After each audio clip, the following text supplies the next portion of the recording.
안녕하세요. 4월 2일 수요일 마이드라에 오신 여러분들을 환영하고 축복합니다.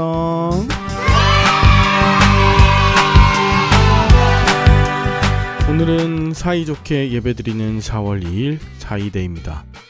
드디어 내일 모레인 4월 4일 오전 11시에 헌재 탄핵 심판 결과가 나온다고 하죠. 여러분, 그때까지 하나님의 공의가 온전히 이루어질 수 있도록 기도해 주시기 바랍니다. 자기가 한 잘못에 대해서 책임질 줄 아는 것이 그것이 어른이고, 남에게 책임을 전가하거나 또 남에게 과도한 잣대를 들이대는 것은 결코 큰 일을 감당하는 수장의 덕목이라 할 수 없죠. 탄핵 심판 온전히 마치고 그 이후로 온전한 책임 규명과 또 나라가 회복되는 이런 두 가지 투트랙으로 함께 달릴 수 있으면 좋겠습니다. 오늘 예수님께서도 마태복음을 통해서 정의의 길과 은혜의 길을 동시에 보여주시거든요. 오늘의 마이드라가 여러분에게 힘이 됐으면 좋겠습니다. 그러면 오늘의 마이드라를 시작해 보도록 할까요? 자, 출발!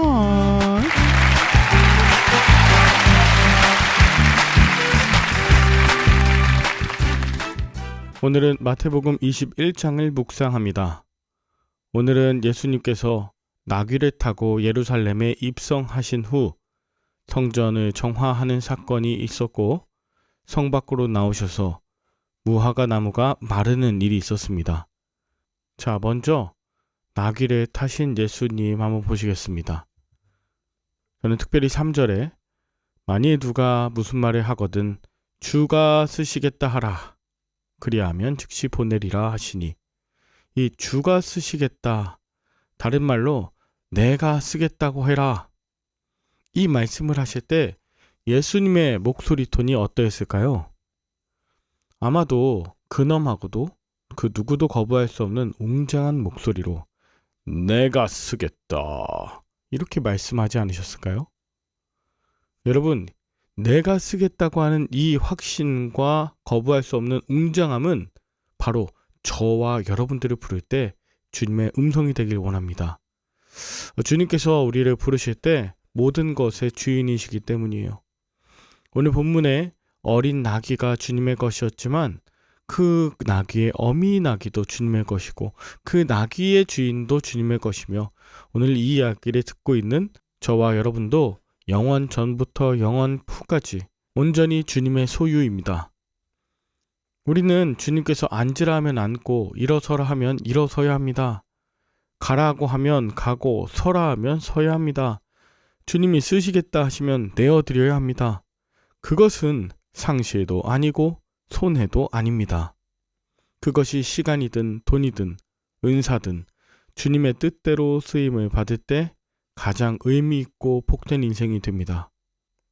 그렇게 예수님을 모시고 예루살렘으로 입성하는데 많은 사람들이 그들의 겉옷을 길에 펴고 또 나뭇가지를 베어 펴면서 앞에서 가고 뒤에서 따르는 무리가 소리 높여 이르되 호산나 다윗의 자손이여 찬송하리로다, 주의 이름으로 오시는 이여 가장 높은 곳에서 호산나 하더라, 호시아나 우리를 구원하소서라고 부른 찬양이지만 무리는 그렇게 찬송했습니다.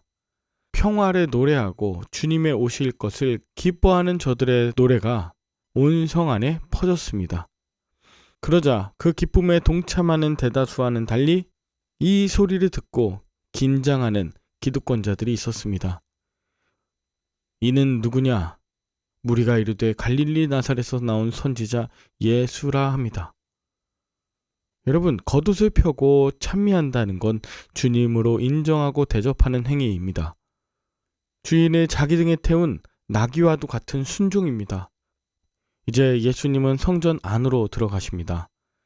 그리고 성전 안에 모든 물건 바꾸는 자들, 돈 바꾸는 자들 다 뒤집어 엎으십니다. 사람을 내쫓으시고 환전상들의 좌판을 엎어버리시는 이런 모습은 인간이 저지를 수 있는 가장 최악의 일들이 하나님의 이름으로 모인 성전에서 벌어지고 있었기 때문입니다. 예수님이 그렇게 화가 난 것은 무엇 때문이었나요? 그것은 먼저 돈에 눈이 먼 그들의 어리석음이었습니다. 성전에서도 돈만 되면 예배하는 데는 관심 없고 장사하여 돈을 벌려 했습니다. 주님 보시기에 그들의 마음은 강도들과 다를 바 없었습니다. 더 심각하게도 그들은 경건과 합법의 탈을 쓰고 하나님의 것을 가로채는 도둑질을 하고 있었습니다. 그런데 이것이 꼭 그때 그곳에서 그 사람들의 일만일까요? 거룩한 성전인 성도들은, 그리고 우리 교회는 과연 돈 때문에 가장 중요한 하나님을 놓치고 있지는 않습니까? 이렇게 기도의 소중함을 모르는 어리석음 때문에 예수님은 화가 나셨습니다. 그리고 13절, 그들에게 이르시되 기록된 바 내 집은 기도하는 집이라 일컬음을 받으리라 하였거늘 너희는 강도의 소굴을 만드는도다 하셨습니다. 성전은 만민의 기도하는 집입니다. 기도는 하나님께서 우리에게 주신 최고의 선물이고요. 하나님과 소통하고 그분의 은총을 받을 수 있는 통로가 바로 기도입니다. 그렇게 주님을 만나 교제하고 주님과 상관하는 존재가 되는 것이 바로 이 기도의 집, 즉 성전입니다. 이것은 앞서 말한 것처럼 돈과 비교할 수 없습니다.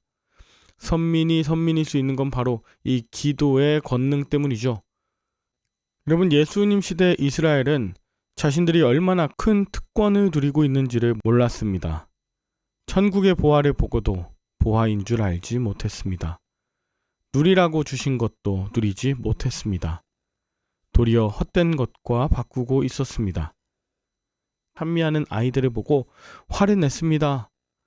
마땅히 찬미를 받으셔야 될 뿐이 아닌 그저 권력과 돈을 숭배하고 있었던 것입니다.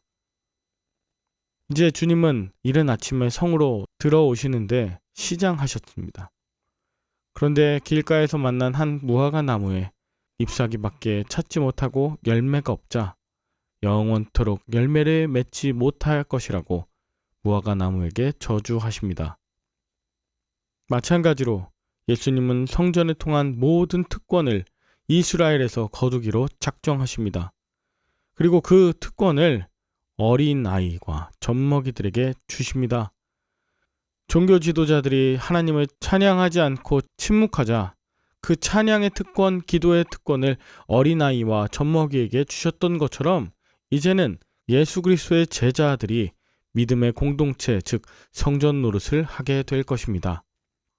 예수님은 마지막으로 다른 한 비유를 들으라 하시면서 포도원 농부 비유를 드십니다. 예수님께서 성전에 들어가 가르치실 때 대제사장들과 백성의 장로들이 나와 네가 무슨 권위로 이런 일을 하냐며 또 시비를 겁니다. 그래서 예수님이 말씀하시길 요한의 세례가 어디로부터 왔느냐라고 하십니다. 세례 요한이 정말 하나님의 선지자인지 아니면 사이비인지 물으시는 거죠. 그들은 평소에 세례 요한을 탐탁지 않게 생각했습니다. 그들의 의중을 물으니 대답은 하지 않고 계산하기 시작합니다. 어떻게 대답하는 것이 신상에 좋을지 생각하는 것이죠. 진실을 말하지 않고 자신에게 더 유리한 답을 찾았습니다. 그 대답은 우리가 알지 못하노라 였습니다. 진짜 몰라서가 아니라 공연히 책 잡힐 말에 하지 않겠다고 시간만 끌며 계산한 것입니다. 여러분, 소신을 밝히지 못하는 신앙은 참 신앙이 아닙니다. 참된 신앙은 계산하지 않고 헌신합니다. 나에게 손해가 나더라도 주님을 향한 내 진심, 복음을 향한 나의 결단을 고백하고 실천하는 것, 그리고 내가 잘못한 것이 있다면 그것을 두려워하지 않고 그것에 따르는 책임을 끝까지 성실하게 지는 것, 이것이 주님이 바라시는 삶의 고백인 것이죠. 예수님은 믿지도 않고 행함이 없는 유대 종교 지도자들에게 또 하나의 비유를 말씀하십니다. 한 사람에게 두 아들이 있는데 큰아들은 가서 일하겠다고 하고서 일하지 않고 둘째 아들은 가지 않겠다고 대답하곤 나중에 뉘우치고 갔으니 그들 중에 누가 아버지의 뜻대로 하였느냐? 주님은 그 아들의 말 중에 누구의 말이 참된 고백이냐라 물으십니다. 고백은 입이 아니라 손과 발로 하는 것이죠. 물론 입술의 고백을 가볍게 여길 순 없지만 손과 발, 이 행동이 수반되지 않는다면 그것은 공수표에 불과합니다. 주님께서는 직접 행동으로 그 십자가의 길을 가셨습니다. 연기가 아니라 실제 피를 흘리시고 살점이 찢겨나가는 고통. 그래서 예수님의 십자가는 실제로 우리를 구원하시는 실제 사건입니다. 말로만 사랑이 아니라 자기 자신을 내어준 사랑이었습니다. 그러나 유대 종교 지도자들은 이것을 보고도 끝내 뉘우치지 않았습니다. 이제 마지막 33절부터 46절까지는 마지막 비유인 포도원 농부 비유가 나옵니다. 구약에서부터 하나님은 사랑하는 백성들이 하나님의 신실한 언약을 기억하며 회복할 수 있도록 많은 사람들을 보내셨습니다. 모세를 보내셨고, 이사야를 보내셨고, 사무엘을 보내셨고, 예레미야를 보내셨습니다. 하나님의 뜻을 전할 선지자들을 지속적으로 보냈습니다. 그런데 이스라엘 백성들은 거절하고 또 거절했습니다. 간혹 마음을 열고 주님의 말씀을 받는 이들도 있었지만 그 시대를 구원하지 못할 정도로 미미했죠. 주인이 보낸 종들을 거절한 포도원 농부들처럼 이스라엘은 믿음의 사람들의 입을 틀어막고 진리의 소리가 들리지 못하게 하였습니다. 이 일이 신약에 와서도 계속되고 있는 것이고 이제 그 절정에 이르게 된 것이 바로 예수님의 십자가 사건입니다. 그러나 우리가 잘 알다시피 가장 노골적이고 잔인한 방식으로 예수님 맞이하길 거절한 이들입니다. 이 역사는 반복되었고 지금도 계속됩니다. 과거 종교 지도자들만 그런 것이 아니라 바로 저와 여러분들이 주님을 거절해서 문 밖에서 두드리고 계시진 않는지 주님을 불러보시길 바랍니다. 오늘 이 시간, 이 시대 가운데 하나님의 정의와 평화와 생명이 다시 회복되고 불신앙과 거절의 역사에 종지부가 찍히길 원합니다. 오늘 이 시간 그렇게 되길 원합니다.